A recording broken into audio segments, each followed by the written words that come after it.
Voilà,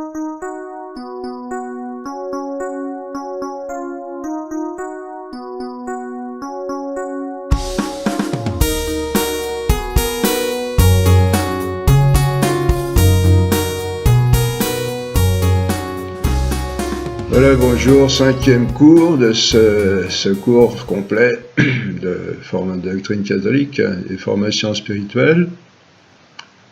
Donc, rappel, oui, donc pendant les 2 premières années, on a une demi-heure de formation spirituelle. Alors, à ce sujet, on reprend à zéro les notions fondamentales de philosophie. Mais dans la formation spirituelle, un petit peu costaud. Ça a été fait surtout, vous vous rappelez, Jean Deja, je vous en ai déjà parlé. Son idée, c'était que les gens, la plupart du temps, ils n'ont de connaissances religieuses que ce qu'ils ont appris au catéchisme. Et arrivés à l'âge adulte, ils sont encore à ces notions qui sont bonnes, il y a toutes les bases, il y a tout ce qu'il faut, mais qui n'ont pas été souvent développées, qui sont restés à l'état d'enseignement d'un enfant de 12 ans maximum. Et donc son idée, c'était de faire une formation pour adultes pour que cette foi catholique devienne adulte aussi, dans des adultes, en particulier par rapport aux grands adolescents. Dans le milieu universitaire, il était lui-même professeur d'école normale supérieure. Et moi, ça a été un peu la même réaction de voir que souvent chez les chrétiens, on a une foi un peu embryonnaire. Et puis, surtout aussi dans ce monde d'aujourd'hui, où on a toutes sortes d'idées fausses qui circulent et qui amènent des désastres dans la vie des gens. Donc son idée, c'était d'organiser une formation spirituelle, doctrinale, pour amener ses connaissances du catéchisme à quelque chose d'adulte, à des convictions, à prendre en main, pour ainsi dire, pris en main notre foi catholique, qui est très très belle, on verra. On verra que c'est la meilleure religion, on le prouve en 3e année, vous verrez, on aura une étude comparative de toutes les religions, et on verra que c'est la seule qui répond parfaitement à ce qu'on attend d'une religion. Et donc, la formation déjà est un peu costaud, parce que ça s'adressait souvent, Jean Deja était à Paris dans un milieu universitaire, donc il s'adressait à des gens qui avaient déjà un certain quotient intellectuel, et puis aussi la formation spirituelle, donc s'adressait aussi souvent à des gens, il y avait beaucoup plus de personnes à ce moment-là qu'à maintenant, qui avaient déjà reçu une formation catéchétique dans l'enfance, qui était quand même quelque chose de conséquent. Donc, et puis des gens souvent qui vivaient une vie chrétienne, déjà à Paris, et puis éventuellement ailleurs. Donc ils sont un peu costauds, mais on le répète, c'est fait pour tout le monde. Et en principe, au bout du compte, même ceux qui ne savent rien du tout, ils vont quand même avoir une formation complète. Deuxième point à signaler, c'est une formation complète, dont on rappelle aussi, on en a déjà parlé. Il faut suivre tout l'enseignement patiemment. Ce ne sont pas des cours, qu'on pourrait prendre comme ça. On pourrait prendre une conférence comme ça, par-ci, par-là, selon le sujet qui nous intéresse. Il y a d'autres choses qui sont faites comme ça. Le Père Laguérie, en particulier, sur Internet, vous pouvez trouver, et qui a fait des choses, de très beaux enseignements, et je pense qu'on peut les prendre, même s'il vaut mieux les prendre l'un après l'autre, on peut en prendre certains, plus particulièrement. Mais là, si vous voulez, c'est une formation complète, c'est-à-dire que, pour prendre un exemple, peut-être un peu idiot, mais qui va faire comprendre, comme si je voulais une voiture, mais je ne voulais que la carrosserie, les sièges, le volant, et puis les roues, voilà, c'est tout. Et puis le moteur, ça m'intéresse pas, c'est sale, ça fait du bruit. La voiture, elle ne va pas répondre à ce qu'on attend d'elle, c'est-à-dire un véhicule pour nous déplacer. Le but, c'est ça. Donc, et là, c'est un peu pareil, c'est une formation complète pour, au bout du compte, avoir des convictions, ce qu'on a perdu aujourd'hui, hein, des certitudes au sujet des vérités fondamentales, déjà de la vie naturelle de l'homme, mais aussi de sa vie surnaturelle.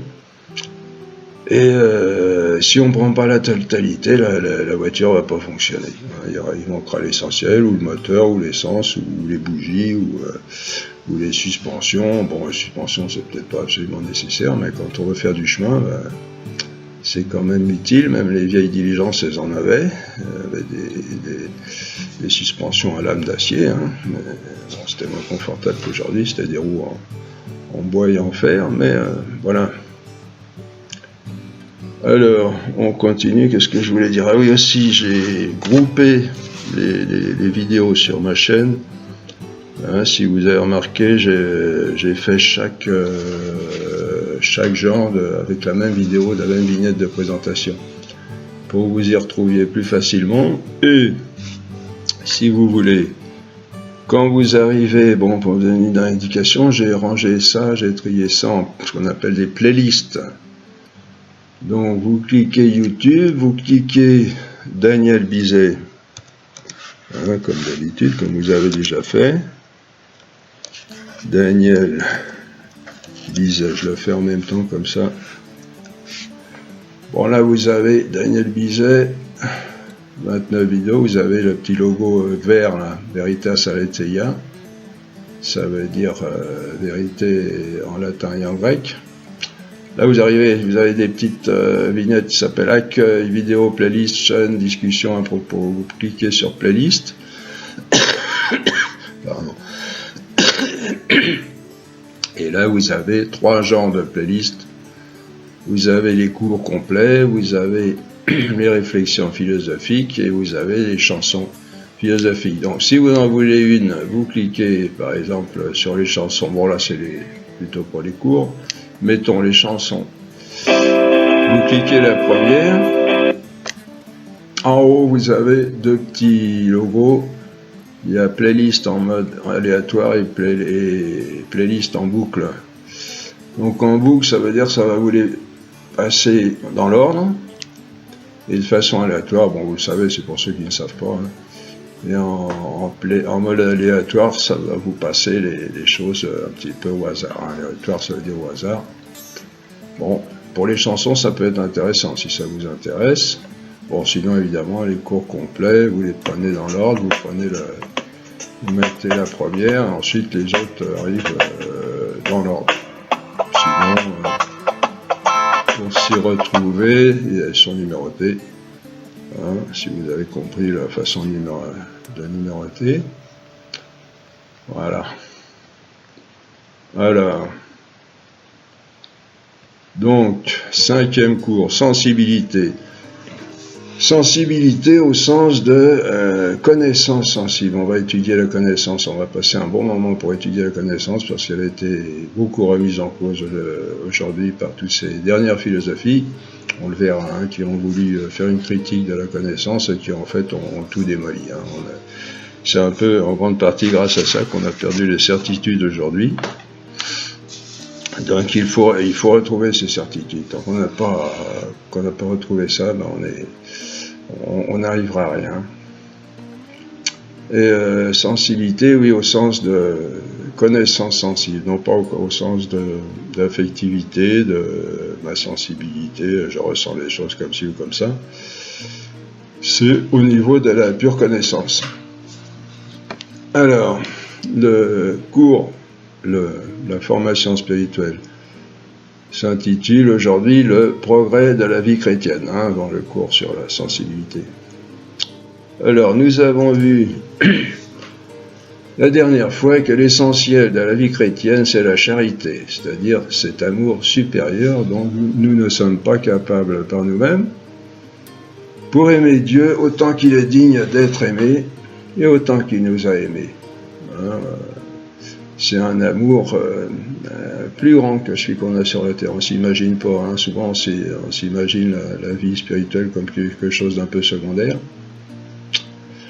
Et en fait, elle est primordiale elle doit être primordiale dans notre vie, et puis cet amour, aussi on le considère comme quelque chose d'un peu secondaire souvent. Et en fait, il doit être supérieur à tous les amours qu'on a sur la terre. Bon, on s'imagine pas trop, mais on le sait. Et il faut le savoir, cet amour s'appelle la charité. C'est un amour dont nous ne sommes pas capables, justement, parce qu'il dépasse nos forces, il doit être du niveau de Dieu. On verra tout ça, hein, on aura l'occasion de le développer. Et non seulement parce il s'adresse à Dieu, qu'il est d'un niveau de vie supérieur, mais en plus parce que il doit nous permettre d'aimer Dieu autant qu'il est digne d'être aimé. Hein, et puis, deuxièmement, autant qu'il nous a aimés. Là, vous avez un concentré extraordinaire, vous pourrez y réfléchir par la suite. Hein, autant qu'il est digne d'être aimé, ben, on sait que l'amour est proportionnel au bien, on l'a vu un peu, et je pense qu'on va le revoir. Hein, on doit aimer sa femme plus si on est marié plus que le chocolat, théoriquement. Et puis, donc Dieu étant le bien infini, normalement, il faudra un amour infini pour l'aimer, mais on ne pourra jamais l'aimer comme il est digne d'être aimé. Il n'y a que lui qui peut... Bon, on en reparlera, parce que ça peut choquer quand on n'a pas une bonne formation, enfin, quand on n'est pas bien averti. Et autant qu'il est digne, un amour de charité pour aimer Dieu, autant qu'il est digne d'être aimé, parce qu'il est le bien infini, donc on ne pourra jamais l'aimer autant qu'il est digne d'être aimé, mais il faut arriver à l'aimer déjà au moins plus que tout. C'est pour ça que Dieu le commande, en fin de compte. Il ne commande pas quelque chose d'extraordinaire, il commande ce qui doit être. Hein. Il n'invente pas, il ne fait pas bon, on dirait des fois des caprices, hein, des fois on imagine Dieu comme un despote assis dans son fauteuil là, qui exige de façon arbitraire, non, mais il n'a fait que demander ce qui est juste, ce qui est normal. Donc un amour pour aimer Dieu autant qu'il est digne d'être aimé, et autant qu'il nous a aimés. Ben, ouais, quand on voit Jésus mort sur la croix, et mort d'amour pour nous, pour chacun de nous, on se dit, et on est invité, hein, l'amour, bon, on va le voir. C'est pas une contrainte, mais et c'est ce qu'ont fait les saints, en fin de compte. Quand vous lisez la vie des saints, ben, vous voyez que ils ont aimé Dieu de façon extraordinaire, plus que tout, et autant qu'il est digne d'être aimé, selon leurs possibilités, à chacun, mais selon la grâce de Dieu. Cet amour justement que Dieu nous donne pour nous aider à l'aimer. Ce n'est pas cette charité que le Seigneur nous commande, ce n'est pas une obéissance à un règlement arbitraire, hein, voilà, comme on le disait, auquel il faudrait obéir pour ne pas être puni. On se représente peut-être encore souvent la religion comme un respect de règlement qu'il faudrait accomplir, et pour être en règle avec Dieu, pas avoir trop de problèmes et arriver pas trop mal au bout du compte. Puis déjà dans cette vie, la vie chrétienne c'est bien plus que c'est ça aussi, d'une certaine façon. On verra qu'il y a des règles, mais toutes ces règles en fin de compte ne servent qu'à aimer Dieu. Ce sont des sortes d'explications, de façon d'aimer Dieu, nous expliquer comment on peut arriver à aimer Dieu comme il faut. Et c'est un minimum. Et après, bon, on verra qu'il y a la liberté de l'amour. C'est ça qui est merveilleux dans notre religion catholique, c'est que il y a un niveau où on peut vivre dans une certaine liberté de l'amour, et là ça devient merveilleux, parce que, comme dit saint Augustin, on en reparlera, aime et fais ce que tu veux. Et une fois qu'on est dans l'amour, le vrai amour par rapport à Dieu, ça devient merveilleux, et c'est la pleine liberté. C'est le contraire d'une contrainte par un règlement arbitraire, vous voyez. La vie chrétienne est une histoire d'amour, et de l'amour le plus grand et le plus beau qui puisse exister. Hein, saint Augustin, il prend, pour faire un peu comprendre la charité, il prend le mot cherté, un néologisme un peu par rapport au mot cher, C-H-E-R, cher ami, cher épouse, cher fiancé. Et bon, les êtres sont plus ou moins chers, nous sommes plus ou moins chers. Et lui, il dit, pour se représenter un peu ce qu'est la charité, il faut prendre le mot cher au sens comme un substantif, substantiver la cherté, c'est-à-dire ce qui fait qu'une personne est chère et qui va nous la faire aimer du plus bel amour. Donc, Dieu, l'être d'une beauté infinie, nous a aimés d'un amour total, et il attend de nous un amour total. Qu'est-ce qu'on peut faire de plus que d'aimer pour l'aimer? En plus, on verra, il nous a aimés avant de savoir si on allait l'aimer. Alors ça, c'est extraordinaire. En général, on dit je veux bien aimer, mais bon, je veux avoir ma petite contribution. Et Dieu nous a aimés avant même de savoir si on allait l'aimer. Bon, il savait en tant que Dieu, mais c'est une façon de dire qu'il n'a pas tenu compte de notre réaction future, éventuellement négative, par rapport à cette proposition d'amour, et il nous a aimés quand même, il est mort pour chacun de nous. De ce fait, cet amour pour Dieu doit être un amour désintéressé, c'est-à-dire un amour totalement donné à lui, comme lui s'est totalement donné à nous.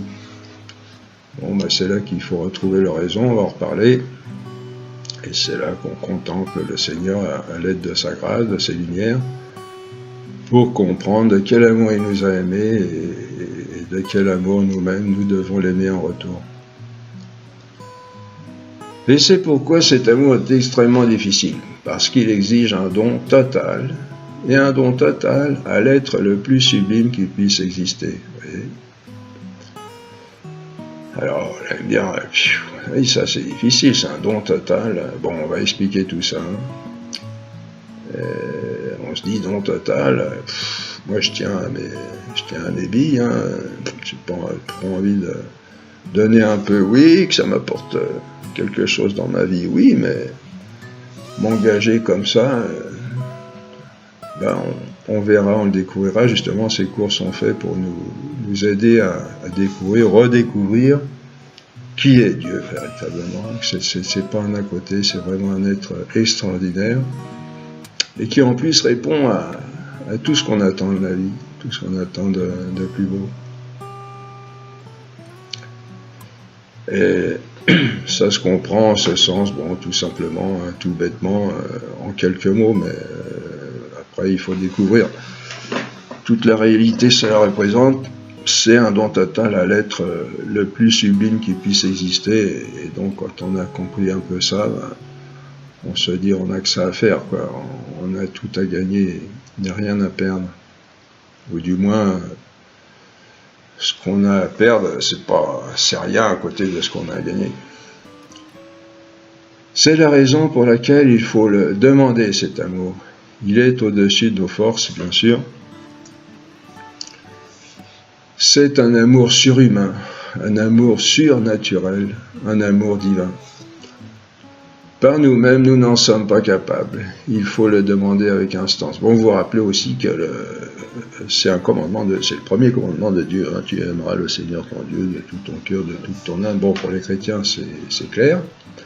Pour ceux qui ne le sont pas, ça l'est moins. Et c'est pourquoi on explique que du fait que Dieu est tout ce qu'il y a de plus beau de tout ce qu'on peut imaginer, c'est logique, si vous voulez, donner tout notre amour le plus beau, le plus grand à cet être. C'est tout ce qu'il y a de plus logique parce qu'il est tout ce qu'il y a de plus beau, et puis aussi parce qu'il nous a aimés, comme on le disait, comme jamais personne ne pourra nous aimer. Cet amour, alors il faut préciser, oui, cet amour, il ne vient pas de nous, et pourtant il est entre nos mains. Parce que l'amour implique nécessairement la liberté. Il n'y a pas d'amour dans la contrainte. Alors là, on a encore beaucoup de choses assez concentrées. On l'a déjà vu, il y a pas d'amour dans la contrainte, donc cet amour doit être totalement libre. Alors on vous dirait, il faut demander cet amour, donc il ne m'appartient pas, donc si on me le donne, on va me l'imposer. Ben non, Dieu va nous le donner, mais il va le mettre dans nos mains, il va le mettre dans notre cœur, mais c'est nous qui, par cet amour, allons l'aimer en retour, et l'aimer, enfin essayer de l'aimer comme il est digne d'être aimé. Vous voyez, c'est pour reprendre un petit peu ce qu'on vient de dire. Dieu nous montre qu'il est l'être le plus extraordinaire qui puisse exister. Et donc, il nous commande de l'aimer. Commander, ça veut dire, vous comprenez, ça veut dire, c'est logique. Hein. Comme il dit à un moment dans l'Écriture, arrêtez de puiser dans vos citernes d'eau fissurées. Hein, vous cherchez l'amour dans le monde et vous n'arrêtez pas de vous casser les dents parce que vous ne le trouvez que de façon réduite et souvent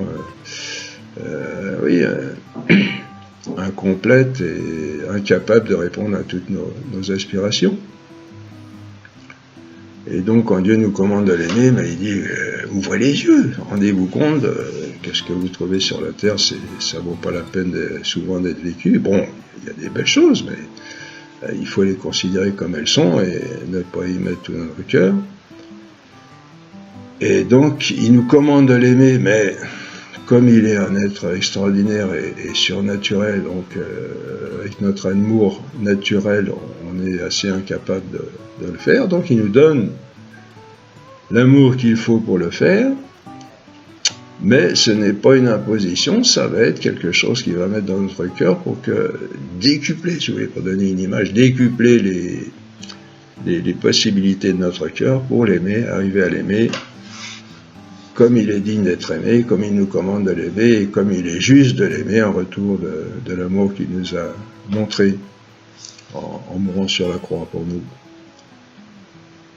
Alors, et oui, alors après, eh bien, si cet amour est dans nos mains, surnaturel, qui nous demande d'aimer Dieu, qui va nous permettre d'aimer Dieu comme Dieu nous le demande, après, comment faire? La question qui devrait venir avec, c'est comment je vais faire avec ce don extraordinaire de charité? Eh bien, on dit, c'est pourquoi il faut rechercher la sagesse avec ardeur, pour savoir comment aimer Dieu avec cet amour qui vient de lui. C'est la foi par laquelle nous entrons dans la science, la vérité de Dieu, qui nous dira les secrets de cette si belle chose au monde, la plus belle, l'amour. Bon, l'amour est ce qu'il y a de plus beau au monde, et en plus l'amour de Dieu, la charité, est encore ce qu'il y a d'encore plus beau. Voyez, l'amour, bon, dans nos mains, dans notre cœur, pour décupler nos forces, pour aimer cet être extraordinaire, mais comme on a du mal à se représenter Dieu comme il est beau en lui-même et comme il est digne d'être aimé, eh ben on a aussi la sagesse que Dieu veut nous donner, qu'il faut demander pour savoir comment aimer Dieu avec cet amour qui vient de lui, c'est-à-dire avec la foi. La foi, c'est entrer dans la science, la vérité de Dieu, pour mieux le connaître et mieux vivre avec lui. C'est cela la vie chrétienne. L'amour, tout simplement, et rien d'autre. C'est ce que Jésus dit quand il nous enseigne que toute la loi et les prophètes se résument dans l'amour. Et c'est cet amour supérieur qui vient de Dieu et non de nous qu'on appelle la charité. De ce fait, la vie chrétienne est quelque chose de très simple et de très difficile en même temps. C'est très simple en ce qu'il suffit d'aimer, comme disait Sainte Thérèse d'Enfant Jésus, mais c'est très difficile en ce qu'il s'agit d'aimer Dieu, la sagesse et l'amour infini. Vous voyez, c'est très simple parce qu'il y a ce qu'il y a de plus simple que d'aimer. Hein, bon, on verra. C'est simple sans être simple parce que c'est. Si je vous demande une définition de l'amour, qu'est-ce que l'amour? on sera peut-être bien embarrassé pour répondre. Et déjà aimer en soi, et puis en plus aimer Dieu, la sagesse et l'amour infini. Ouais, c'est tout simple, mais en même temps... alors c'est très exigeant, parce qu'il s'agit d'aimer un être infini. La mesure d'aimer Dieu, comme dit saint Augustin, c'est de l'aimer sans mesure. Ah, c'est beau ça. La mesure d'aimer Dieu, comme dit saint Augustin, c'est de l'aimer sans mesure. Mais quelle merveille d'être aimé par cet être d'une beauté infinie, la beauté infinie, et d'être appelé à l'aimer à notre tour comme il nous aime. Ah, et si on se représente pas, parce que pour nous, l'amour, souvent, c'est le...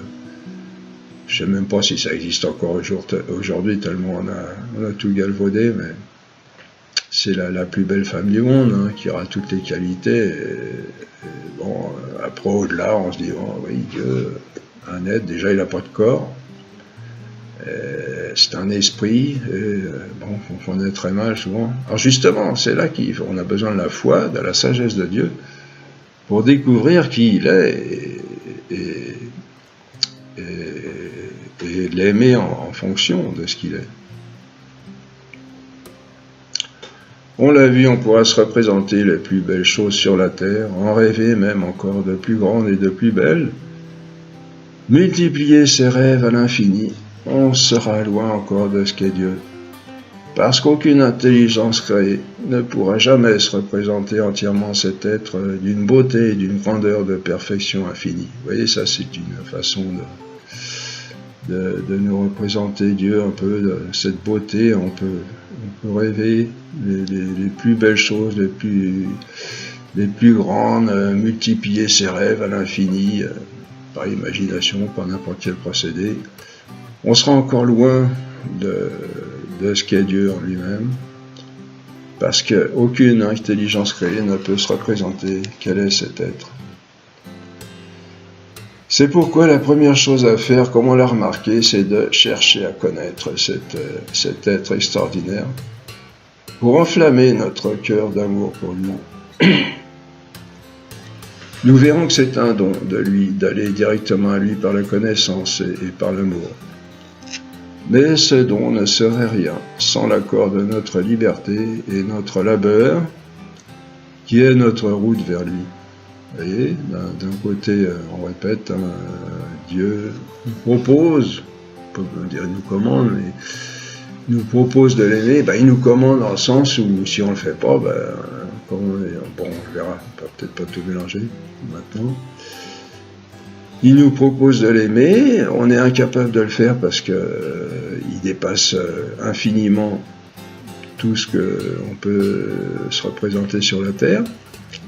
On peut se faire certaines images en comparaison, on le verra.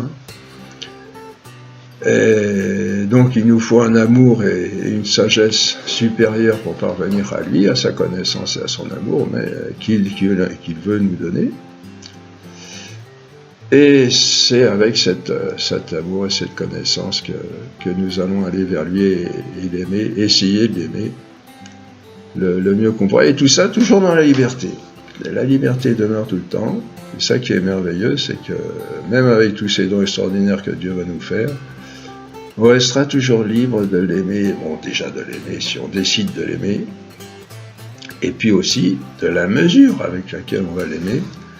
Parce que comme dit Jésus, à un moment donné, il y a plusieurs demeures dans la maison de mon Père et on peut aller aussi loin qu'on veut dans cet amour, dans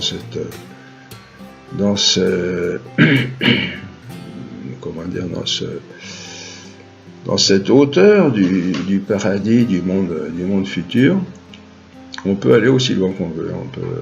On est appelé à aller le plus loin possible, le plus qu'on peut. Mais c'est nous qui choisissons la mesure de notre amour à Dieu, par rapport à Dieu. Il y a un minimum, si vous voulez, un minimum vital, et puis après, au-delà de ce minimum, on verra, on peut aller aussi loin qu'on veut. C'est ça qui est merveilleux, c'est que c'est une religion de liberté, en fin de compte, une religion d'amour et une religion de liberté. Qu'est-ce qu'on peut demander de plus? Et puis, une religion où le but est un être vraiment, qui répond largement à tout ce qu'on peut désirer de plus beau sur la terre. La vie chrétienne consiste donc essentiellement en l'amour et en la croissance de l'amour. On l'a vu, un amour qui ne croit pas est un amour déjà mort. Ah oui. Et la perfection de l'amour, c'est cela qu'on appelle la sainteté. Et voilà. La sainteté, une personne sainte, c'est une personne qui est arrivée ou qui est en bonne voie de parvenir à cette perfection de l'amour de Dieu. Et par conséquent des frères, on le verra aussi. La sainteté, ce n'est pas de faire des prodiges extraordinaires comme des miracles, d'avoir des extases, des stigmates. Bon, les extases, ce sont des choses, des états où on est hors de soi et où on a des grandes visions, des révélations de Dieu personnelles. Les stigmates, ce sont les marques de la passion, comme ont eu Padre Pio, Saint François et d'autres saints. De faire de la lévitation ou de la bilocation. Lévitation, vous avez des gens qui s'élèvent en l'air comme ça, et puis la bilocation, c'est d'être en plusieurs endroits en même temps. Ce sont des choses qui sont arrivées aux saints.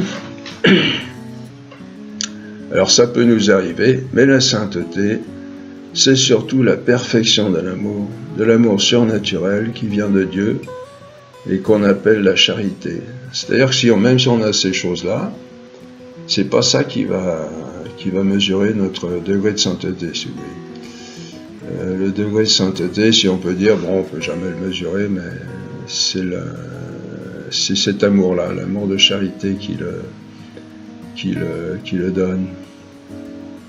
C'est ce qui mesure la vie chrétienne, la charité, l'amour de Dieu. La vie chrétienne ne se mesure pas d'après des actions extraordinaires, elle se mesure dans la vie quotidienne, dans les plus petites choses, par l'intensité de charité que nous mettons à les faire, un amour qui vient de Dieu. Et c'est pour ça que, par exemple, la Sainte Vierge est la plus grande des saintes. Elle n'a pas fait d'action extraordinaire, apparemment, dans sa vie, on parle peu d'elle, mais chaque chose qu'elle a faite était faite avec un amour extraordinaire, le plus grand amour qu'aucune personne humaine, après Jésus, n'ait jamais eu. Il ne suffit pas d'avoir le nom de chrétien pour être chrétien, ni même d'être baptisé. Hein? C'est le début obligé, bon, c'est quand même une certaine marque, hein, mais la perfection de la vie chrétienne, qu'on appelle la sainteté, consiste surtout en l'amour surnaturel appelé la charité, un amour totalement donné. L'amour donné ne se rebute pas quand il est rebuté. L'amour du chrétien va au-delà des affronts pour aimer toujours, toujours plus. Ah, c'est pas facile ça, non plus. Mais on comprend toutes les exigences de l'amour quand on comprend, on répète, hein, qui nous demande cela et comment lui-même nous a aimés. L'amour humain se mesure d'après la réponse d'amour à notre amour. Si nous aimons et qu'on nous aime en retour, nous aimons encore plus, mais si notre amour est méprisé, s'il ne reçoit rien en retour, nous cessons d'aimer. Ah. Ce n'est pas vraiment de l'amour, en fait, c'est de l'amour de soi. Car nous aimons autant que nous sommes aimés, dans ce cas-là. L'amour de charité va au-delà des rebuts, parce qu'on n'aime pas en fonction de soi-même, mais pour aimer Dieu. L'amour infini, qui nous demande d'aimer même nos ennemis, pour lui, non pas pour eux, ni pour nous, mais pour lui. C'est ça le véritable amour, vous voyez, bien souvent, sur cette terre, et surtout aujourd'hui, on met l'accent sur l'amour personnel. Le véritable amour, on le sait, ou si on ne le sait pas, il faut le redécouvrir, c'est l'amour donné, l'amour totalement désintéressé. Bon, on le demande par exemple chez les politiques, hein, qu'est-ce qu'on fait quand on va fouiller dans leur bon d'une façon peu élégante, peu respectueuse, bien souvent, quand on va fouiller dans leurs comptes, etc., pour mettre au grand jour, il a été acheter des crevettes un vendredi, 3 € de plus que le bon. Ce qu'on demande, c'est des gens désintéressés, d'amour désintéressé, qui aiment le peuple, qui aiment leur travail. Voilà, on a cette idée en nous, même si elle n'est pas toujours bien utilisée, de l'amour parfait qu'on devrait nous-mêmes mettre en application d'abord. Dieu nous a aimés le premier et il attend que nous l'aimions en retour. Et notre amour pour lui se manifeste dans nos frères, surtout ceux qu'on n'a pas envie d'aimer. Saint François de Sales nous donne un bon thermomètre de notre charité pour savoir où nous en sommes de notre amour pour Dieu. Ah oui, tout à l'heure on se demandait comment on peut, la sainteté se mesure à la charité. Oui, mais comment savoir de quel degré est cette charité pour savoir où on en est par rapport à notre sainteté? Voilà, Saint François de Sales nous donne une bonne méthode pour ça. Il dit, voulez-vous savoir quel amour vous avez pour Dieu? Eh bien, regardez quel amour vous avez pour la personne vers laquelle vous êtes le moins attiré, et vous aurez l'intensité de votre amour pour Dieu. Oui. Vous cherchez dans vos relations l'amour pour laquelle vous n'avez pas forcément le plus d'aversion, j'espère que vous n'en avez pas, mais pour laquelle vous avez le plus de mal à aimer, eh bien, vous avez là le degré d'amour que vous avez pour Dieu. Parce que c'est là que vous allez avoir le véritable amour, l'essence de l'amour qui est un amour désintéressé, où on aime l'autre, non pas pour nous-mêmes, mais pour l'autre, et puis aussi pour Dieu surtout, qui seul est digne d'être aimé. C'est ça qui est agréable aussi dans cette religion, c'est que Dieu nous demande des choses extraordinaires, mais du fait que c'est pour lui qui est extraordinaire, en fin de compte, ça pose pas de problème, puisque la récompense qu'il nous promet en lui-même dépasse de loin toutes les plus belles récompenses qu'on pourrait imaginer. Ça va jusque-là, c'est très exigeant. Et Jésus en parle à maintes reprises dans l'Évangile, et même il nous montre jusqu'où cela doit aller quand il se laisse crucifier sur une croix. C'est très exigeant, mais quelle récompense que de vivre l'amour infini. Voilà, c'est ce qui nous attend si on rentre dans ce jeu, entre guillemets, de l'amour de Dieu.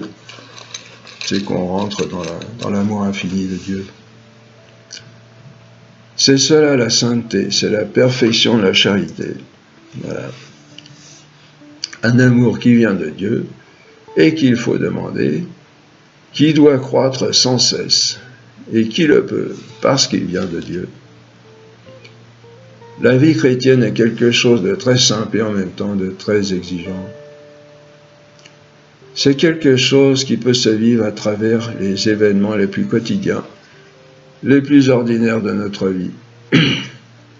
Nous avons à ce propos, dans l'enseignement de Sainte Thérèse d'Enfant Jésus, des exemples remarquables. Vous pouvez lire, à mon époque c'était à la mode, là je ne sais plus si on en parle encore beaucoup, la vie de Sainte Thérèse d'Enfant Jésus, c'est quelque chose de sensationnel. Puis on en obtient des grâces avec elle, sensationnelles pour vivre cet amour sublime dans la plus grande simplicité.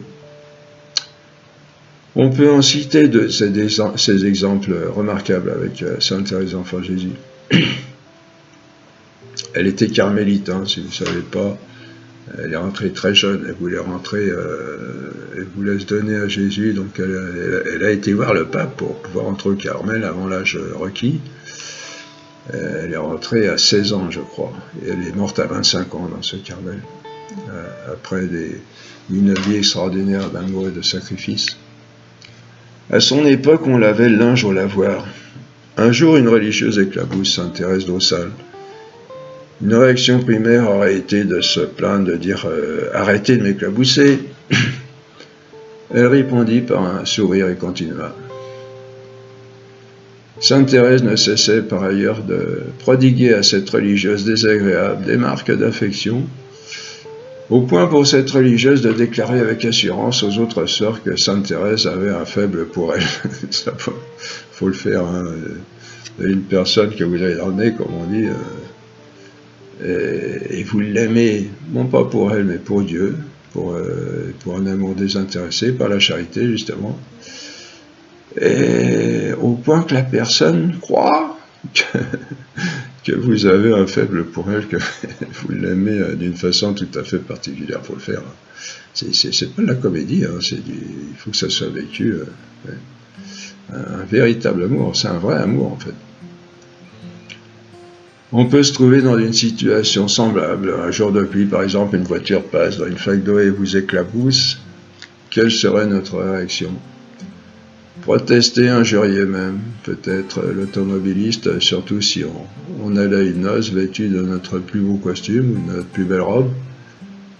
Ouais, je suis un peu comme ça, quand je vais en vélo, en ville, des fois j'ai des réactions un petit peu violentes. Sainte Thérèse aurait souri aux chauffeurs, aux passants. Bon, on y arrive des fois, mais c'est toujours à apprendre, c'est toujours à travailler, c'est un combat, hein, la vie chrétienne est un combat. Et quoi être plus normal, hein, quand on sait que la récompense est quelque chose à cet être si extraordinaire. C'est quelque chose de facile et en même temps de difficile. Ce n'est pas facile car il faut lutter contre ces réactions spontanées, hein, surtout. Bon, moi j'ai un peu bagarreur, ça part assez vite. Et c'est facile parce que c'est à la portée de tous. Hein. C'est difficile parce que il faut réagir, il faut lutter contre nous-mêmes. Et c'est facile parce que tout le monde peut aimer. Tout le monde peut faire un sourire quand il est éclaboussé. Tout le monde peut aimer faire des actes d'amour envers la personne qu'elle a le plus en aversion ou vers laquelle elle est le moins attirée. Autre exemple de Sainte Thérèse. Les carmélites passent beaucoup de temps à la prière. Elles ont aussi des moments de détente, de récréation. À l'une de ces détentes, une religieuse raconte une histoire qui a beaucoup de succès. Une autre religieuse à côté de Sainte Thérèse lui dit « Ma sœur, mais c'est à vous que cela est arrivé !» Alors elle lui avait piqué son histoire en fait. Et Sainte Thérèse, au lieu de dire « Bah oui, elle a un peu gonflé », elle dit « Laissez-la, ça lui fait tellement plaisir. » Laissez-la, ça lui fait tellement plaisir. Ah, c'est beau ça. J'avoue, je ne vais pas jusqu'à là. Hein. J'ai dit des fois, bon. Mais il faudrait aller jusqu'à la délicatesse de l'amour, jusqu'à amor exquisitus en latin. On voit encore jusqu'où peut aller l'amour au point de laisser se faire prendre ses idées et de se réjouir qu'elles fassent plaisir aux autres. C'est à la portée de tous et en même temps de pas facile. Quelque chose de pas facile, il faut un certain détachement de soi-même. Ah oui, ça aussi c'est pas facile. On le voit à travers les toutes petites choses de la vie quotidienne que l'on peut manifester, c'est à travers les toutes petites choses de la vie quotidienne que l'on peut manifester cet amour pour Dieu, cette sainteté de l'amour. Sainte Thérèse est venue nous le rappeler dans ses écrits autobiographiques. Ah voilà, c'est ça le titre, Histoire d'une âme, ou écrit autobiographique, où elle dit « Ce que j'ai fait, les plus petites âmes peuvent le faire ». Elle ne voulait pas d'une vie extraordinaire, pour nous montrer que la sainteté est accessible à tous. On trouve des faits extraordinaires dans la vie de certains saints. Sainte Thérèse d'Avila, par exemple, avait le nom de lévitation et des extases. Hein. Lévitation, on est en prière et puis d'un seul coup, hop, on se retrouve on se rend pas compte, hein, c'est les autres qui le voient, à 2 mètres au-dessus du sol. Ou des extases, Dieu qui nous apparaît, qui nous parle, une lumière. Alors extasie, ça veut dire un état où on est hors de soi. Alors on n'entend plus rien, on voit plus rien. On est complètement pris par ce qu'on voit, par ce qu'on vit. Oui, on l'a retrouvé, Sainte Thérèse, parfois flottant dans les airs, un peu au-dessus du sol, perdue en Dieu. Ces faits surnaturels ne sont pas indispensables à la sainteté. Ce qui est premier et indispensable, c'est l'amour, gratuit et désintéressé, qui vient de Dieu et qui est destiné à Dieu, appelé la charité. Nous sommes tous appelés à la sainteté.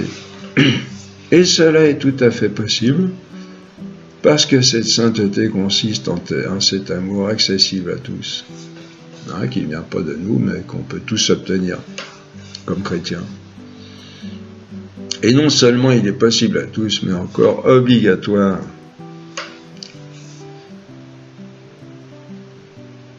C'est le Christ lui-même qui le dit dans son sermon sur la montagne en Saint Matthieu.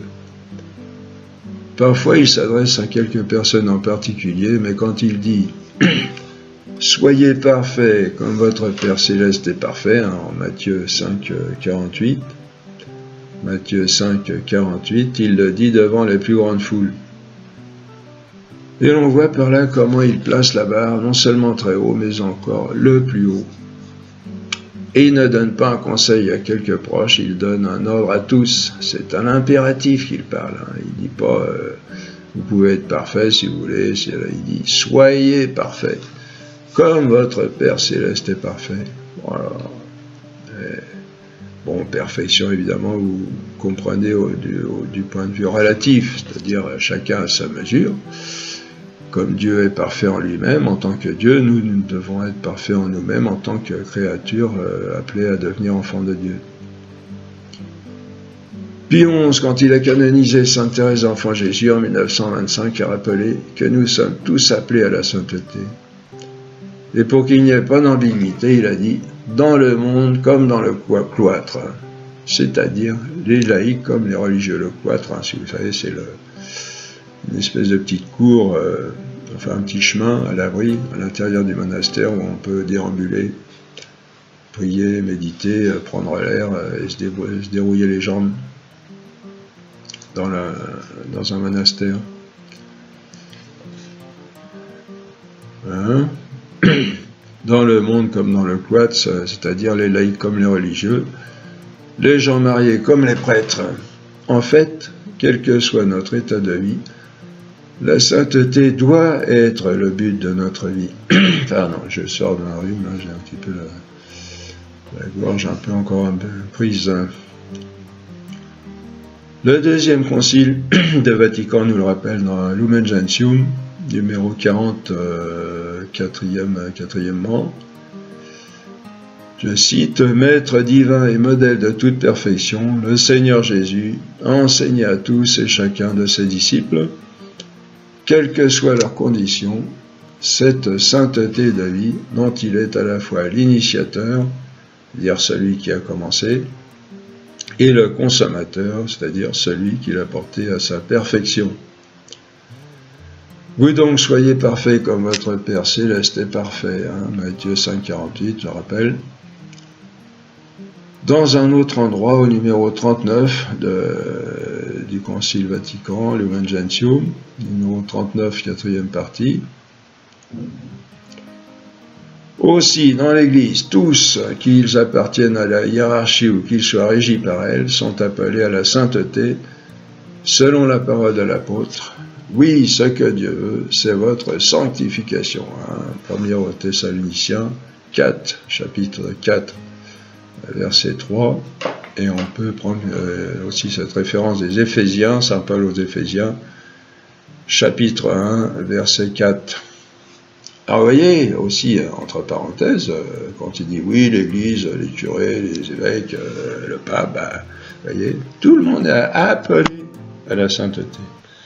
Ça veut dire que c'est dans la liberté de l'amour. Vous comprenez? C'est pas le sujet, mais en passant, on peut penser à ça. Eh bien, les prêtres, les papes, les évêques, les religieux, les laïcs, tout le monde est appelé à la sainteté, tout le monde est libre de répondre oui ou non, et si c'est oui, de répondre au degré que chacun aura choisi. C'est la liberté. Mais bon, l'Église ne fait pas tout ce qu'elle veut non plus. Jésus a promis que les portes de l'enfer n'emporteraient pas sur elle. Donc c'est pour ça qu'elle arrive à tenir le coup, malgré tout. Mais Vous voyez, bon, on en reparlera. C'est le mystère de l'Église. Donc, dans le sujet qui nous occupe maintenant, il est donc clair que chacun des fidèles, quel que soit son état ou son rang, est appelé à la plénitude de la vie chrétienne et à la perfection de la charité. Et cela est la sainteté, ce qui ressort clairement des textes qu'on vient de citer. La sainteté, c'est pas d'avoir une grande intelligence, d'avoir une grande sagesse, d'avoir, ça peut le dire au moment d'ailleurs au chapitre 13 des Corinthiens, 1er aux Corinthiens, je crois. C'est pas de faire des actions d'éclat, c'est d'aimer tout simplement, et de cet amour que Dieu nous donne, l'amour de charité, par lequel nous devenons capables de l'aimer, comme lui nous a aimés, mais comme, vous comprenez, du point de vue relatif par rapport à nous, cet amour qui est absolu en lui. Un des grands obstacles à la perfection, à la sainteté, à la perfection de la charité, peut-être le plus grand obstacle, c'est la tiédeur, le manque d'ardeur à s'engager dans cette voie de l'amour infini, du don total en retour à celui qui se donne totalement à chacun de nous. Par exemple, c'est trop beau pour être vrai, au moins trop beau pour moi. Bon, c'est bon pour les vocations contemplatives, des excuses qu'on cherche, pour les religieux, les prêtres. Mais pour moi, il suffit d'une bonne vie chrétienne, de bonnes relations avec mon prochain. D'ailleurs, ce ne sont pas ceux qui vont à l'église qui sont les plus édifiants, etc. Moi, j'ai jamais fait de mal à personne. Je dis bonjour à la voisine tous les matins, etc. Bon. Il est vrai en un sens que c'est complètement fou quand on regarde bien Dieu lui-même, qui a fait le ciel et la terre, les mers et tout ce qu'ils contiennent. Tellement grand Dieu qu'on ne pourra jamais se rendre compte combien il est grand, combien il est beau. Ce Dieu infiniment parfait, infiniment beau, infiniment grand, la beauté elle-même à l'infini, se donne à moi, petite fourmi insignifiante, bien imparfaite. C'est vrai, c'est complètement fou et j'en suis infiniment indigne, mais c'est vrai, Dieu se donne à nous totalement. Il attend une réponse d'amour, de même ampleur, c'est la croix sur le... On voit encore dans certains croisements de la route, ou chez soi, si on en a une, un crucifix. Dieu s'est donné, il s'est fait homme et il s'est donné à moi dans un amour total. C'est un paradoxe chez nous que nous reprochons continuellement à Dieu de ne pas nous rendre heureux et quand il veut le faire, bien au-delà de notre espérance, on se détourne en n'y croyant pas. On est des idiots et Dieu et Jésus nous le fera remarquer plusieurs fois. Bon, il dit pas on est des idiots, mais il emploie des termes qui veulent dire la même chose. Éternelle sottise de l'homme, pourrait-on dire, devant l'infinie sagesse et amour de Dieu. Pardon. Vouloir être un saint, à la limite même, ce serait de l'orgueil. Quand on voit tout ça, aimer Dieu comme il est capable d'aimer lui-même. En retour, c'est ce qu'avait répondu un confesseur de Sainte Thérèse d'Enfant Jésus quand celle-ci lui fit connaître son désir de devenir une grande sainte. Elle se confesse et puis elle confie au Père je voudrais devenir une grande sainte. Le Père lui répond c'est de l'orgueil. Enfin, il n'avait rien compris parce qu'en fait, elle est devenue effectivement une grande sainte. En fait, ce confesseur, il voyait de l'orgueil parce qu'il vivait lui-même dans l'orgueil. C'est-à-dire dans un amour désordonné de lui-même, ne concevant rien qui ne passe par son jugement rétréci, ni ne soit réalisé par ses faibles forces. Et certes, vouloir devenir un saint par ses propres forces et sa sagesse, c'est d'un orgueil épouvantable, parce que ça dépasse de loin tout ce qu'on peut concevoir et réaliser humainement. Vous voyez, c'est glorieux quand on reste cantonné dans notre humain, et malheureusement, il y a beaucoup, on est tous un peu comme ça dans l'Église. On sait qu'on est appelé à la sainteté, mais on reste trop humain, et dans ce cas-là, évidemment, humainement parlant, c'est pas possible. On dit, et si on veut le faire, on dit c'est de l'orgueil parce que ça dépasse nos forces, justement. Ça, c'est une preuve que ce que Dieu demande, ça doit être réalisé par cet amour que lui doit nous donner, l'amour de charité, et non pas par notre pauvre amour humain, naturel à nous. Mais vouloir le réaliser par Dieu, parce que Dieu le veut, c'est d'une grande humilité. Ah oui. Qu'est-ce que l'humilité, en effet? Sinon reconnaître la vérité de chaque chose et vivre en conséquence. L'humilité, ce n'est pas s'anéantir et se croire capable de rien. C'est se reconnaître comme on est, ni plus ni moins. C'est reconnaître la grandeur de l'homme, mais aussi qu'il n'est pas grand-chose devant Dieu. D'autant moins qu'il est blessé à mort par le péché. Mais c'est savoir aussi que Dieu l'aime infiniment, veut le sauver et le conduire au bonheur éternel. Vous voyez, l'humilité, c'est pas de s'anéantir, je suis rien, bon, rien, bon, je ferai jamais rien de bon, etc. Non, c'est reconnaître la véritable valeur de chaque chose. Et c'est beau aussi ça. Hein, l'humilité, c'est pas de reconnaître qu'on est rien du tout, c'est reconnaître qu'on est quelque chose, même quelque chose d'extraordinaire. Le psalmiste le dit à un moment donné, je te rends grâce pour la merveille que je suis, mais c'est reconnaître aussi que devant Dieu on n'est pas grand chose parce que Dieu est infini, et d'une infinie perfection. Et alors là, oui, on s'abaisse, on s'anéantit devant Dieu, parce qu'il n'y a rien d'autre à faire devant un si grand amour envers autant de dignité, vous voyez.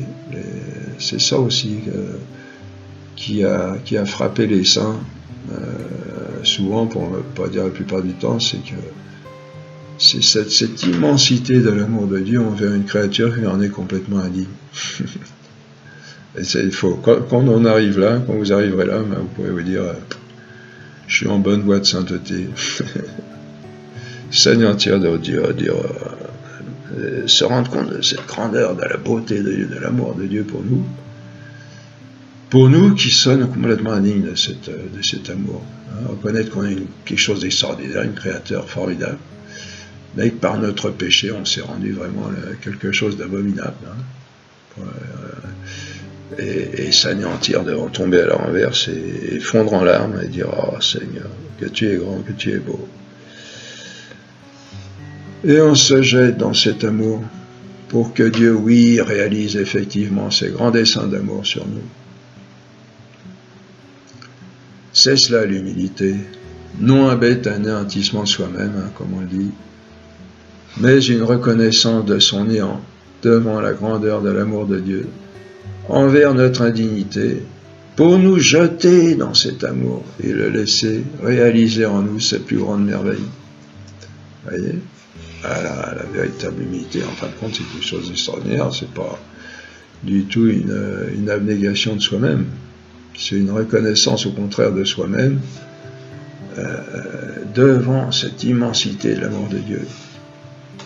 On monte avec Dieu, on monte toujours, on n'est jamais, si on est anéanti, c'est en montant, c'est en reconnaissant que Dieu est toujours infiniment au-delà de ce que nous sommes. C'est ainsi que l'a vécu la très sainte Vierge Marie, et c'est ce qui lui a permis de chanter son Magnificat jusqu'à dire « Désormais tous les âges me diront bienheureuse ».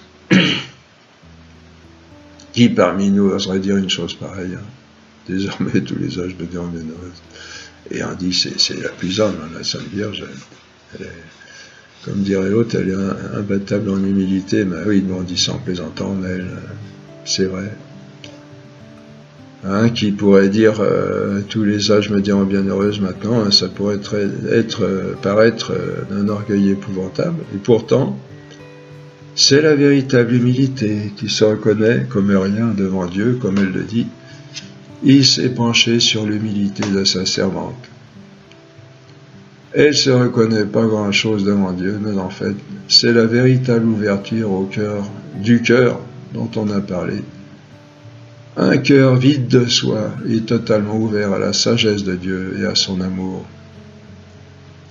C'est le meilleur remède à la tiédeur, à l'empêchement de la progression de la charité. Se vider de soi-même et être disposé à être rempli de Dieu, bah c'est logique, hein. Si on est rempli de nous-mêmes, Dieu il peut pas rentrer. Hein. Il a beau frapper à la porte, on peut même pas ouvrir la porte parce que... Bon, on rit, mais c'est pas drôle en fait. Mais c'est possible, Dieu il peut tout faire. Dès l'instant où on a on le verra, dès l'instant où on a la bonne volonté. De même, Sainte Thérèse, enfant Jésus, disant, dans le cœur de l'Église, ma mère, je serai l'amour. Oh, elle a dit ça, Sainte Thérèse, une petite jeune fille de 20 ans, 25 ans.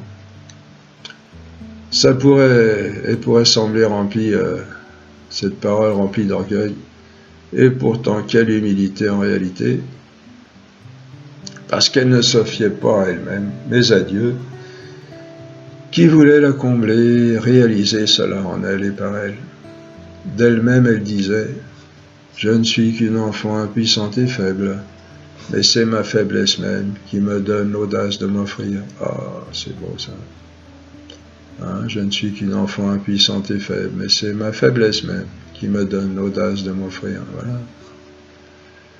Dieu se donne totalement à nous par amour, et il attend de notre côté une réponse identique. C'est-à-dire que nous nous donnions à lui totalement par amour. Mais cela ne se fera jamais par nous-mêmes, seulement par Dieu qui attend notre confiance et notre ardeur à croire à son désir de réaliser en nous les plus grandes merveilles. Eh bien, c'est pourquoi il faut se rassurer devant une si grande œuvre, hein, en pensant que la sainteté, en fait, ce n'est pas notre affaire, mais celle de Dieu. Mais alors, pourrait-on dire, pourquoi Dieu nous commande-t-il de devenir des saints, si c'est lui qui fait tout? Eh bien, on l'a déjà vu, parce que Dieu respecte infiniment notre liberté, et donc n'agira jamais sans notre vouloir. Vous voyez, le don d'un côté, mais d'un autre côté, c'est nous qui nous servons du don, dans notre totale liberté. Jamais, Dieu ne va jamais empiéter sur notre liberté. Et il le veut comme ça, et on dirait il a raison. Enfin, c'est comme ça que ça doit être, parce que il s'agit d'une histoire d'amour, et que l'amour ne doit pas se vivre dans la contrainte. Sinon, Dieu aurait des marionnettes en face de lui, ça n'intéresse pas d'avoir des marionnettes. Ce qu'il veut, c'est des gens responsables. Il nous a créés à son image, il a créé l'homme à l'image de Dieu, justement pour avoir en face de lui des gens qui sont comme lui, Dieu, c'est-à-dire dans une totale liberté de l'aimer, ou de refuser de l'aimer, malheureusement, mais de l'aimer de façon totale, dans l'entière liberté. Et c'est pourquoi, en nous commandant de devenir des saints, il nous commande seulement de le vouloir. Et lui-même se charge du reste. Il faut le vouloir, évidemment, le lui demander. Seigneur, fais que je devienne un grand saint. Il faut le demander. Il n'attend que ça. Mais il faut le demander tous les jours, avec insistance, hein, avec la persévérance, hein, très important. Bah oui, Dieu, il est comme un artisan formidable. Et moi, je suis artisan de formation. Il n'y a rien qui m'énerve plus quand les gens me demandent un travail et puis qui essayent de m'expliquer. Ah oui, mais je ne sais pas si on va y arriver. Vous voyez, il y a ceci, il y a ça là. Je dis, dites-moi qu'est-ce qu'il y a à faire, et puis c'est tout, et je le fais. Et puis il n'y a pas de. Je connais mon métier. Et Dieu, c'est pas. Enfin, c'est pareil. Par rapport à ma toute petite mesure, Dieu, ça lui fait de la peine quand on le prend pour un incapable, alors qu'à lui, en plus, il est infiniment parfait, infiniment capable, etc. Donc, il ne faut pas mettre de limites à ses possibilités. Il faut tout demander à Dieu. Tout et plus que tout. Hein. Il faut avoir les désirs les plus fous. Il est capable de les réaliser. Plus on demande, plus il est content. Parce que plus il va pouvoir enfin déployer son savoir-faire et toutes ses capacités. Bon, et Dieu sait, entre guillemets, s'il en a. Bon. La sainteté, il ne faut surtout pas nous en charger nous-mêmes, on gâterait tout. Hein. Il faut l'attendre de Dieu. La désirer vivement, c'est vrai que c'est pas facile, hein. C'est qu'en même temps, il faut la désirer vivement, il faut faire tous nos efforts pour y parvenir, en même temps, c'est pas notre travail, c'est son travail à lui. Bon, vous voyez, c'est une... Bon, mais ça s'apprend, hein. Il y a le Saint-Esprit est là, dès l'instant où on a été baptisé, où on reçoit les sacrements. Notre modèle, c'est Marie, avec son fiat, un impératif passif. Ça, c'est beau aussi, hein, vous savez, en latin.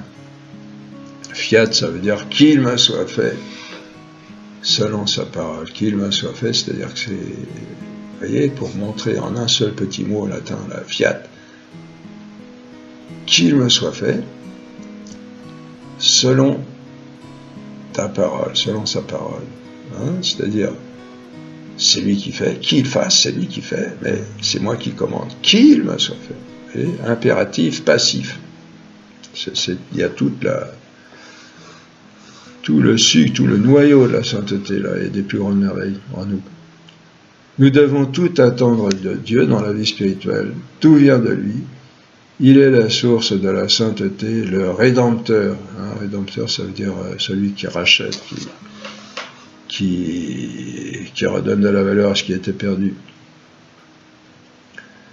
Nous avons donc le devoir de nous offrir à la grâce en prenant pour but la sainteté, en nous donnant totalement à Dieu sans réserve, sans partage. Prenons-en la résolution. Il faut tenir, réfléchir, décider, et se résoudre et tenir. La grâce, entre parenthèses, on ne l'a pas encore dit, c'est quelque chose que Dieu nous donne justement pour... c'est un terme général qui désigne cette force et ce secours que Dieu nous donne pour parvenir à ce qu'il nous demande de faire dans l'ordre surnaturel. Le monde a besoin de ça, on veut changer le monde, on veut faire ceci, faire cela, on veut du changement, toujours changement, changement. Ce qu'il faut surtout comme changement, c'est qu'on ait des saints, qui soient des témoins de Dieu. Il n'y a cela qui peut sauver le monde. Je ne sais plus, je crois que c'est Lénine qui disait ça. Il dit, à la fin de sa vie, il dit, je crois qu'il a reconnu qu'il avait loupé son coup. Et il a dit qu'il aurait fallu, c'est une dizaine de Saint François. Des saints, il n'y a qu'eux qui peuvent améliorer la situation. Bien, maintenant notre philosophie, la sensibilité, la connaissance, on étudie la connaissance.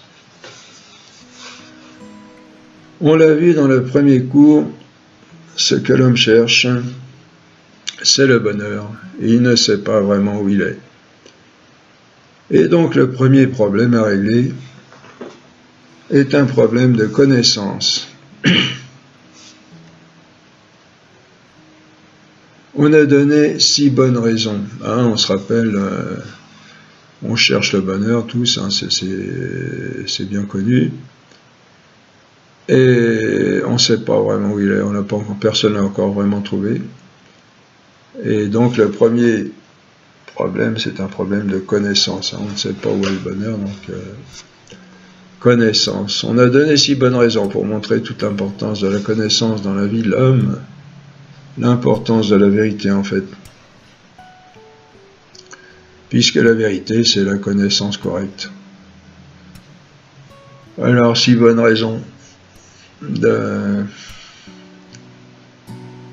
pour montrer toute l'importance de la connaissance. Oui, ça, on ne se doute pas. Aujourd'hui, elle a beaucoup perdu de son crédit, la connaissance. Tellement, elle a été décortiquée par et corrompue par les nouvelles philosophies. Elle est pour la lumière, pour se guider. Elle est à la direction, deuxièmement, de tout ce qu'il fait. Troisièmement, elle est la vie la plus importante en lui. Quatrièmement, et donc aussi, le bonheur se tient essentiellement là.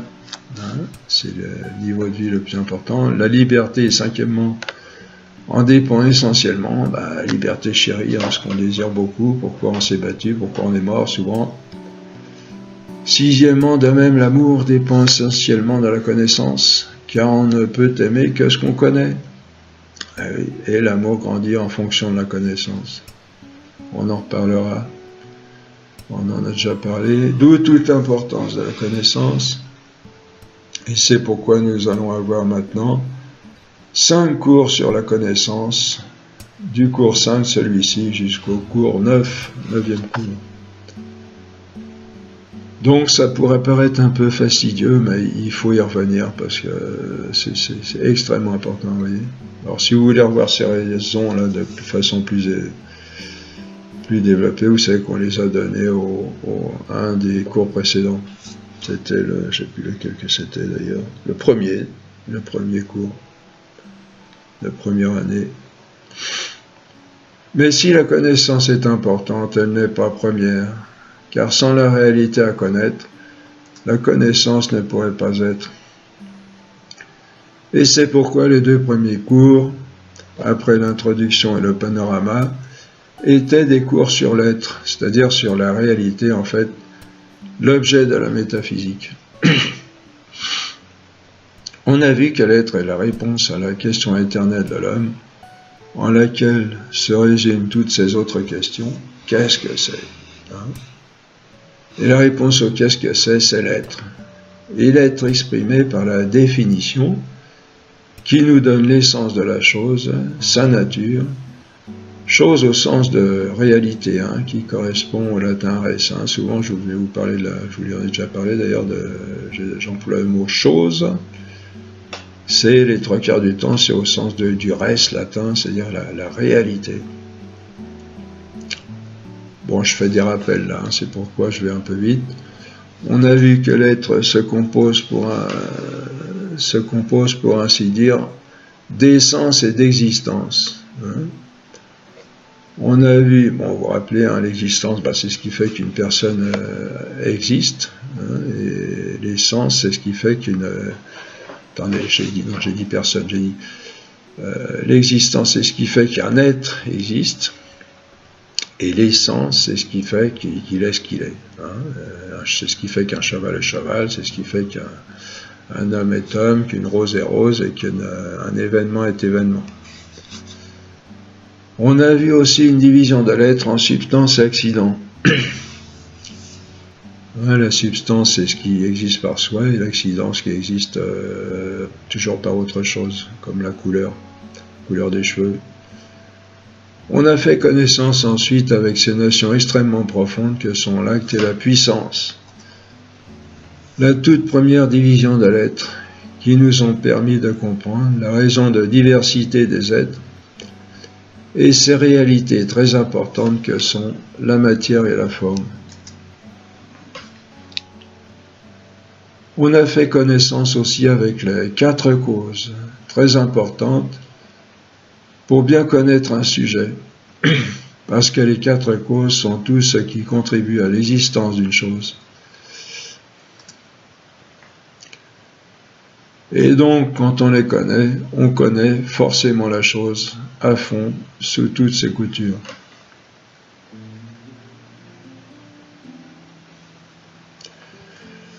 Nous commençons donc maintenant une série de 5 cours sur la connaissance. Sans la connaissance, un être connaissant ne peut rien faire, hein, parce qu'il est fait pour fonctionner ainsi avec sa connaissance. D'où l'importance de bien connaître cet aspect de l'homme, d'autant que l'homme est parmi les êtres corporels, l'être qui a la connaissance la plus complète. On a vu en effet que les êtres de degré supérieur ont les perfections des êtres inférieurs plus la leur propre. Hein? Ainsi l'homme a la connaissance sensible comme les animaux, plus sa connaissance propre qui est rationnelle avec l'intelligence. Il est d'autant plus important pour l'homme de bien savoir comment fonctionne sa connaissance qu'il est sujet à l'erreur. Et que l'erreur est un poison pour lui, un poison qui peut être mortel. Si la connaissance se passait toujours très bien, il n'y aurait pas à s'en inquiéter. Mais dès l'instant où la connaissance peut mal se passer et être dommageable pour nous, il est non seulement utile de savoir comment elle fonctionne, mais encore indispensable. Et cela d'autant plus qu'on a vu que nous sommes faits pour être heureux, que le bonheur est fonction de la vie en nous, hein, comme on dit au jour de l'an, et la santé surtout. La santé, c'est la vie. Hein. Et que la vie la plus importante est dans l'esprit, dans la connaissance. Ça, par contre, on y pense moins. Voilà. On verra que la vie éternelle, c'est la contemplation de l'être le plus extraordinaire qui soit, qui est Dieu. La contemplation, c'est pas de problème, hein, c'est par l'œil de l'âme qu'on appelle, bon, on verra ça. On remarque que la première connaissance de l'homme est une connaissance sensible. Oui, entre parenthèses, il faut faire attention quand on parle de connaissance, les gens vous disent souvent, ah oui, mais le cœur, surtout, le cœur. Qu'est-ce que c'est que le cœur? Si on leur demande de nous définir, ah bah c'est là-dedans, on le verra. Hein, il y a la partie connaissance et il y a la partie affective, où il y a l'amour, justement, précisément, mais il faut bien remettre les choses à leur place et bien redéfinir. Hein. Quand on parle du cœur, souvent, c'est un petit peu une façon élégante de se débarrasser d'une notion embêtante. Hein. On aurait bien du mal à définir. On remarque que la première connaissance de l'homme est une connaissance sensible. Le bébé qui vient de naître ne cherche pas à faire de savants raisonnements, hein. Il commence à explorer le monde avec ses sens. Il aurait du mal d'ailleurs à faire des raisonnements sur ce qu'il ne connaît pas encore, hein, à supposer qu'il puisse en faire.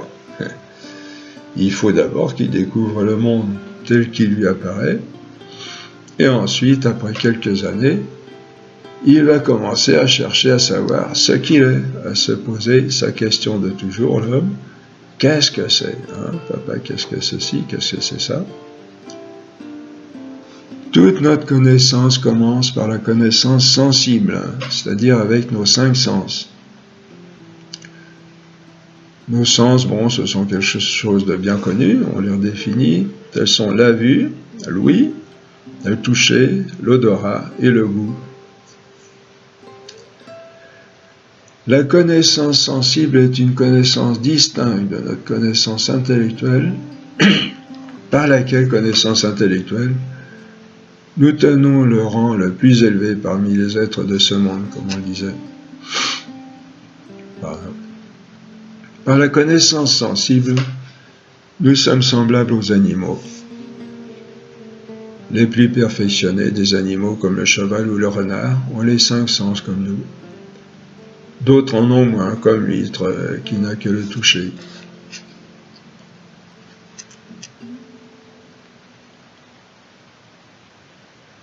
Pour mieux comprendre ce qu'est la connaissance sensible qui provient des 5 sens, on va se servir d'outils que l'on a acquis dans les cours précédents, que sont la matière et la forme. Ah, alors là, je vais vous... Bon, c'est Jean-Jacques a mis ça, je vous avoue que moi je ne l'aurais pas mis, parce que c'est trop difficile pour des débutants, mais je le garde quand même, parce que ça peut vous parler très fort. Ce sont les manières les plus fortes, les plus précises, les plus profondes de définir les choses, mais elles ne sont pas faciles. Mais ça va nous faire un exercice, voilà, pour mettre en œuvre ces outils qu'on a acquis dans les cours précédents. Alors on se souvient, du moins j'espère, et on l'a travaillé aussi, j'espère, la matière c'est une même chose dont tous les êtres corporels sont constitués, pour qu'il soit corporel, hein, la matière. Ça, c'est pas trop dur. Quoique, méfiez-vous, au sens métaphysique, ça va pas être facile. Mais bon, en premier abord, comme ça, gardez votre connaissance de la matière comme vous la voyez en tant que constituant des êtres corporels. La matière, c'est ce dont sont constitués les êtres corporels. Et la forme, c'est ce qui fait la diversité des êtres corporels, c'est ce qui fait qu'ils sont de différentes espèces. Hein? La matière leur est commune à tous, et ils sont différents par leur forme, qui en fait des êtres d'espèces différentes, de nature différente. Par analogie, on se sert de ces notions de matière et de forme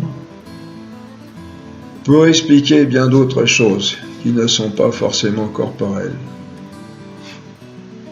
Hein? Vere shire per causa shire, on dit. Hein?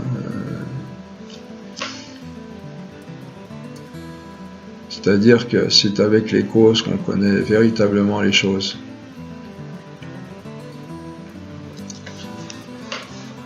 Alors, on a vu que